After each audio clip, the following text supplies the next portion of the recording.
সৰু এটা জাননী জনাবলৈ আপোনালোকক সৰু এটা ৰিলছ বনালোঁ আকৌ এইটো হৈছে কটন নুনি সিংগল চাদৰ খুব ধুনীয়া নামচা ইউনিটৰ 1700 ল'ব পাৰিব আৰু আমি যেটো আজি 10 বছৰ কালে আৰু ইফালে হৈছে কটনৰ আৰু ইয়াৰ দাম হ'ব 1600 পিওৰ কটনৰ সামাৰৱে এই গোটেইখিনি আমাৰ নামচা ইউনিটৰ পৰা আহিছে আৰু আমাৰ যেটো আকৌ 700270 নম্বৰ আছিল সেই নম্বৰটো আমাৰ লগত ইতিমধ্যে নাই এটো WhatsAppটো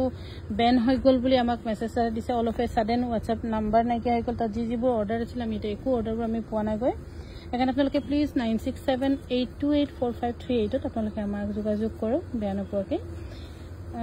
এতিয়া আমাৰ ধৰক ফেসবুক পেজটো আমাৰ 77k ফলোৱাৰ্স হেতু হেকাৰছে লৈ ললে তাৰছত আকৌ এটা জিও নম্বৰ যেটো আমাৰ ভিডিও কল আছিল তাৰছত আকৌ এটা যেটো নম্বৰ আমি মই 12 বছৰ দিনে চলাই আছিল এই নম্বৰো এতিয়া বেন হৈ গল বুলি আমাক মেছেজ দিছে কিন্তু বেলেগে অন্য যদি কোনোবা বেলেগে যদি মেছেজ কৰে তেতিয়া দেখা পায় কিন্তু আমি আমাৰ লগত নাইকিয়া হৈ গল সেইকাৰণে আপোনালোকে বহুত সাৱধান হ'ব আপোনালোকে প্লিজ এইটো নম্বৰ WhatsApp কৰি পেমেন্ট একো নকৰিব